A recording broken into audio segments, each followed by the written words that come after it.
Good afternoon, everybody. Welcome to episode 2 of Garden State Reds. My apologies from the last pod. I did say that was episode 2.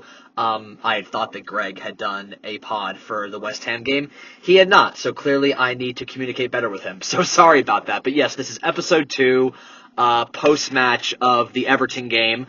Coming to you from a very snowy Jersey Shore today. Just had our second big snowstorm of the year, a massive blizzard, and it's funny, when you're a kid, snow days are like the best thing in the entire world. Days off school. As an adult, not so much. The complete opposite. It is the biggest pain in the ass. So while I'm very much over this current patch of weather, I am not over this amazing form that we are in under Mr. Michael Carrick, the gift that keeps on giving. Absolute dreamland right now, guys. I mean, I know I sound like a broken record. I said a similar thing in the last pod, but if you told me in the fall, around the holidays, that this is where we'd be come a week before March, I would have punched you and said you're crazy. I mean, I could not have predicted the level of turnaround that we've had. And not just that, everything just feels so much more positive. And look, you can only take so much from what you see on the TV. We're not in the locker room with these guys. We're not on the training pitch. But I mean, just the scenes that you see post-match, I mean, the camaraderie among the players just feels and seems so much greater. They're smiling more. They genuinely seem so much more happy. I mean, you see a few weeks ago, what was it, during the Fulham game, Casemiro jumping on Carrick's back. I mean, it is so clear the difference in the level of respect that they have for him versus Amram. Now, look, I don't want to shit on Amram too much. While he may have not gotten the results, and maybe we can cover this in a future pod. I'll definitely talk to Greg about possibly doing that for an episode. But, I do think Amram did more things behind the scenes than what he's probably given credit for. He did clear out a lot of deadwood, but it's clear that he did not garner the level of respect that Carrick has. And I think it has to do with that, that United DNA that Carrick just has, cemented inside his body. But I'm so happy. Look, I didn't quite get my prediction right. It was not 2-1. But hey, I'd rather take the clean sheet. I would much rather take the clean sheet. Look, Greg said it perfectly in the last pod. Everton, while every now and then you might see a thrashing, I mean, we have had big wins against them, 3-0, 4-0 here and there, but a lot like a Tottenham, they have become maybe a slight bit of a bogey team in the last few years, and I by no means thought it was going to be an easy game. Goodison Park was never an easy place to go to. It was a fortress. They've done quite well at the Hill Dickinson Stadium, so I knew it wasn't going to be a pretty game of football. To be honest, I didn't love the game, honestly. As much as I'm happy with the 3 points, it's one of those games where I'm kind of happy to kind of say, okay, great, happy with the 3 points, move on. I don't think that's a game that I would be looking back on much to look at the highlights, other than Sesko's amazing goal. But yeah, I mean, it was a scrappy game, very ugly. Going into player performance, I don't think anybody was necessarily bad. I thought Bruno, because of the way the game was being played, was forced to drop a bit deeper than I would prefer, probably what he would prefer either. But I think he was fine. I thought Euro started the game a bit shaky at first, but he grew into it, and I absolutely adore Lenny Euro. And Greg made a point to me the other day.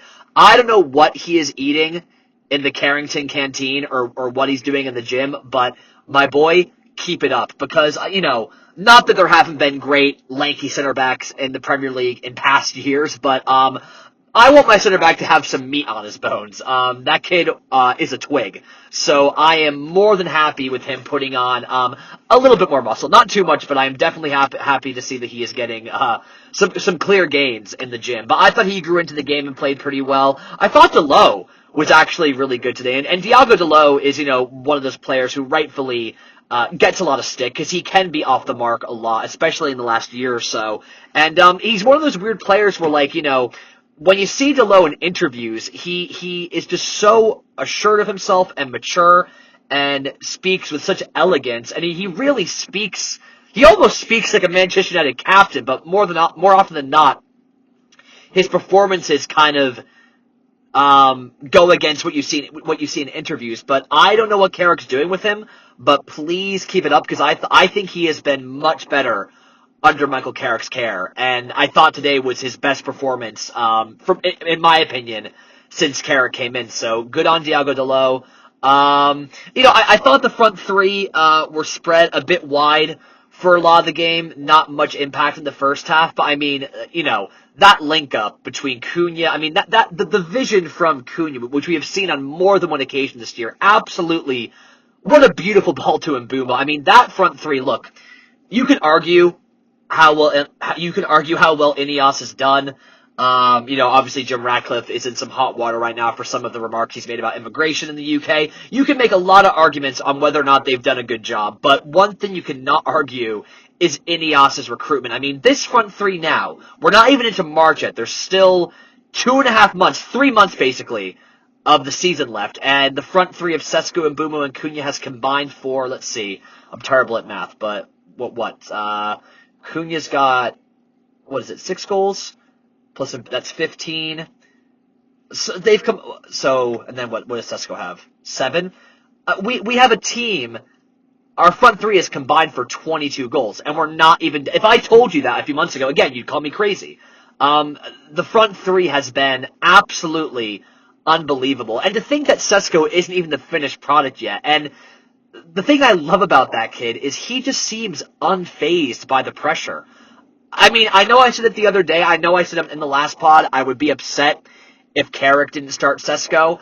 But you know what? I kind of take away that opinion. I'm going to pull back on that. I think the way he's using him right now is great. I do want to see him start. I do want to see him starting soon, because Greg made a great point. He can't just be this player that's expected to score off the bench with only 50 minutes to go. Because, as football fans, we can be very reactionary, and we all know it. If he comes off the bench in the next 2 games and doesn't score for 2 or 3 games, we're all going to be throwing our hands up. We're all going to be throwing our hands up, going, "What the heck?" So, I love the way he's developing him right now, and Sesko's attitude towards it is great. Do you know how many young prima donna players in their early 20s who would be throwing an absolute shit fit if they weren't starting? I can think of a few players, especially some ex-United players, cough, cough, Garnacho. But I mean, he just has such a positive vibe about him. Great head on his shoulders, seems so calm and humble in his interviews, and he just seems unfazed by the weight of the Premier League, the weight of the United shirt. And Simon Jordan from Talk Sport, who is somebody who I more often than not, probably 95% of the time, disagree with his takes, but he said that about Sesko in a radio show earlier today. He said he just seems unfazed by the weight of the shirt, and there's been many players in the past, especially post-Fergie, strikers at United, where, yes, they were naturally very gifted players, and, they were great at their clubs before, and went on to be great after United, but when it came to the weight of that shirt, you clearly saw that they couldn't handle it. I mean, you saw it with Højlund, and I'm so happy that Højlund is doing well at Napoli.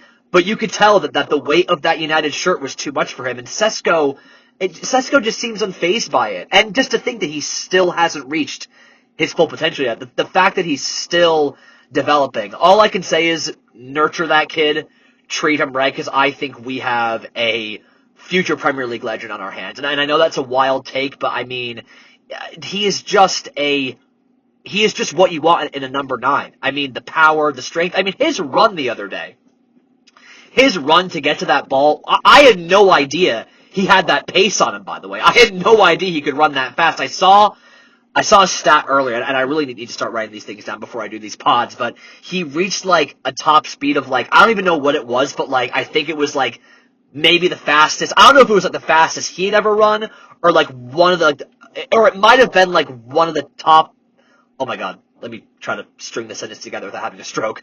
I think it was one of, the top speeds recorded in the Premier League, this season alone. So I had no idea he had that kind of engine on him. So mad props. Great ball from great ball, like I said, from Cunha. And this just shows you the improvement of this team, because, one thing I always was beating my head about in United teams of old was the selfishness. the amount of moments where you saw our wingers have a clear pass to the striker, but would take on the defender and get beaten. Just selfishness. I mean, I saw it all the time with Garnacho. I saw it with Rashford at times over the last few years. If that was that ball that Mbeumo got, if that was Garnacho, I guarantee you he would have tried to have gone for goal and would have lost possession. But Mbeumo cut back, play it to Sesko, and Sesko, brilliant finish. And I just feel like that is one thing I've noticed with this team is there's a lot more selflessness, which is, I think, something that we have majorly lacked over the last 12, 13 years. So that was great to see. Son Lamans, I don't know what we did to deserve that kid. And Greg made a great point earlier. I really hate this whole tactic of just crowding the box and just bullying and just giving the goalkeeper no room. It looks so ugly. I mean, look, maybe I'm in the minority, but that's not football to me. I just hate the way. I mean, those corners yesterday were absolutely brutal. But Lamans, he commanded that box, and that was his best game in a United shirt. I don't know what we did to deserve that kid, but I am so happy we got him. I mean, he is unbelievable. And to think that he's not the finished product first, I mean that kid is going to go on to do special things. I am so happy we got him. And there are times where, honestly, guys, like I kind of go back and forth. Now, yes, I do think Lamans is a great keeper with the potential of being world-class very soon down the line. But Onana was so bad and couldn't even do the basic things. So is it a case of Lamans is so great, or is it the fact that he is just doing the basic things that Onana couldn't do? We're just like, oh my god, he's so amazing. So it probably lies somewhere in the middle. But having a good goalkeeper, oh my god, I could literally cry. But yeah, scrappy 1-0 win. Wasn't our best performance, but then again, I do think that is a sign of a team improving and a team that is going to be challenging more, because when you can win a game and not be at your best. I mean, there have been times over the last few years where you could argue we were the better team and we didn't win. So hey, I will take it. It's not a game that I will look back on fondly. It was an ugly, tedious match, but hey, the 3 points is all that matters. And now that's 6 games unbeaten. And I think if you go from his first spell too, that's now 11 games, 12 games unbeaten for Michael Carrick, and those games being against Chelsea in the first time he was interim, and then City, Arsenal, Tottenham. I mean, you're having an absolute joke. I mean, this guy, I can't believe there's other fan channels bigger than ours, by the way, way bigger, who are saying even if he finishes second or third, he shouldn't get the job. What are we smoking? What the heck are we smoking? This guy, the lack of the amount of disrespect that this man is getting. I mean, think about the career that Carrick had. Think about the immense career, what he won. I mean, it is clear to see the connection he has with these players, how much they respect him, how much they love him, and we're seriously saying that even if he finishes in a Champions League spot, he shouldn't get the job. Oh, he's inexperienced. And what Liam Rosenior is? Every manager started as a young guy with a dream. And why shouldn't we give Carrick that chance? To answer me that, why shouldn't we give Carrick that chance? Look, if names like Luis Enrique start popping up, like I said in the last pod, then I will maybe entertain it. But unless it's someone like that, no, F off. Just go away, because I don't want to hear it. But yeah. A great 3 points, put a bit of distance now between us and Chelsea. Luckily, Chelsea were only able to get a draw, against Burnley. So yeah, guys, I am happy. I am on cloud 9 right now. Villa, 3rd place. We're coming for you. We are 100% coming for you. So be ready. Yeah, guys, thank you for listening, and I will talk to you all in our next pod in a few days, before the Crystal Palace match. Take care. Bye-bye. How you doing? Good? Oh, man. Come on. It feels good to be excited about a win and just feel some confidence with this squad.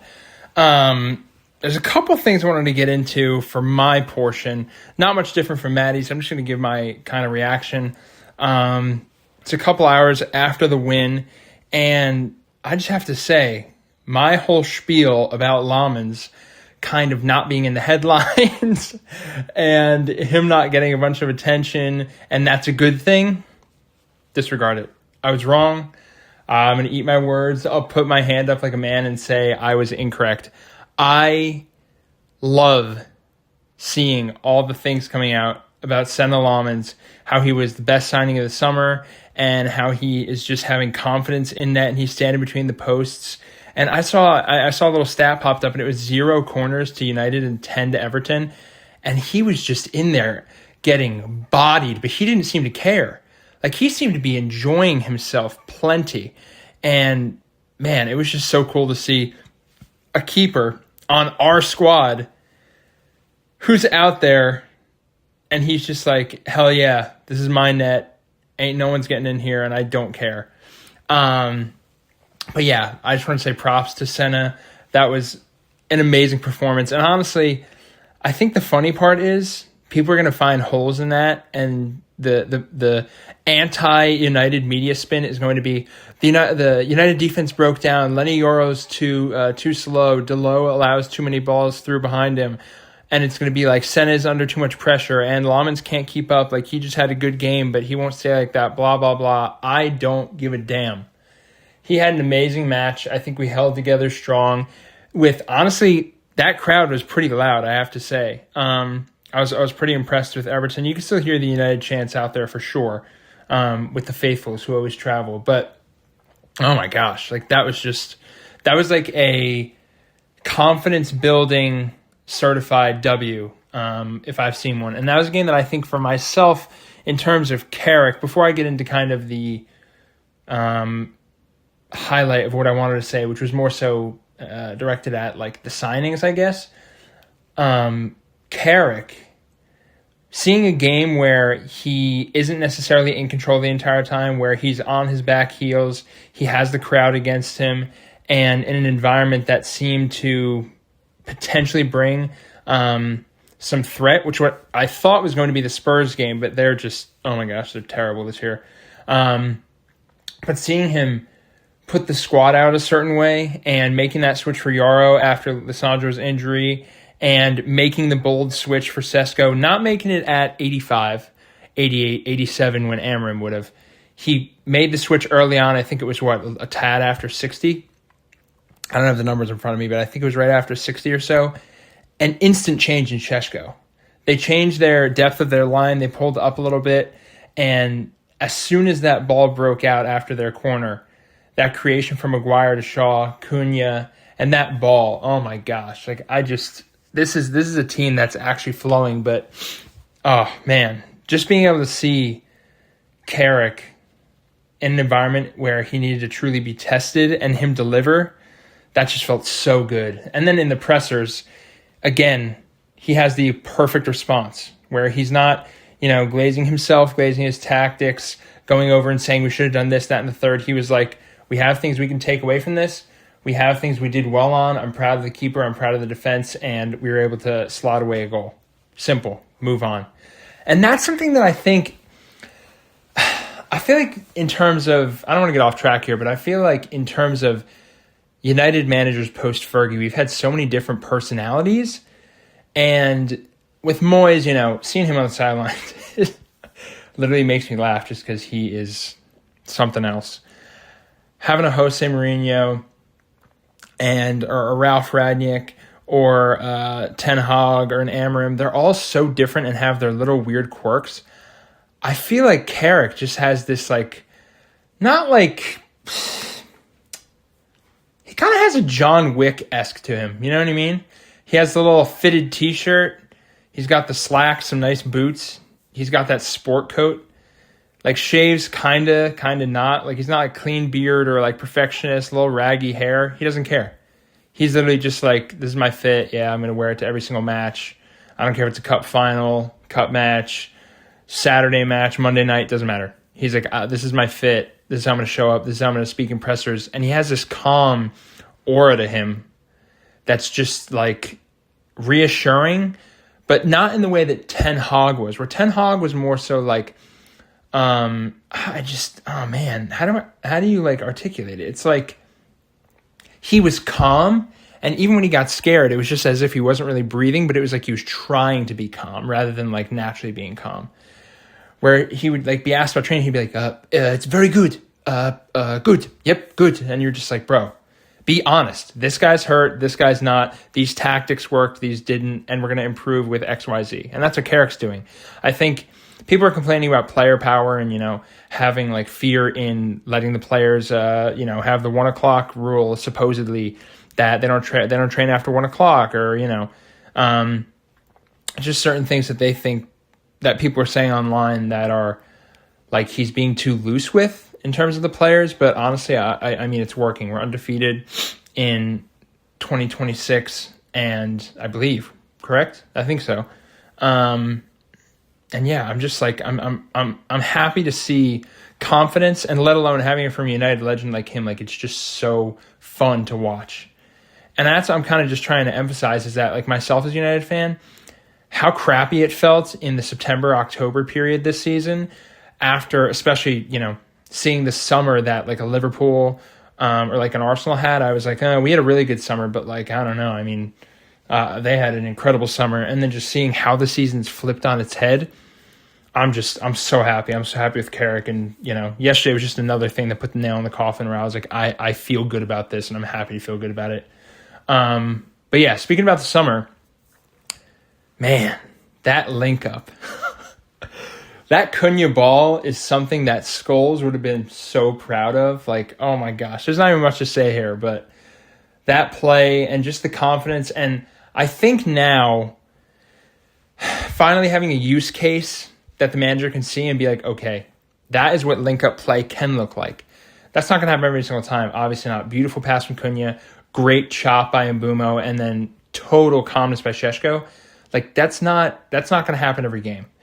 But the threat of that, the threat of how we can go from our own 18 to in 10 seconds we're in their box and we have a shot on net, like, that is so priceless that I think that's something that we really, really have to think about. And that's something that I think Carrick needs to seriously take into next week with Crystal Palace, or this weekend rather.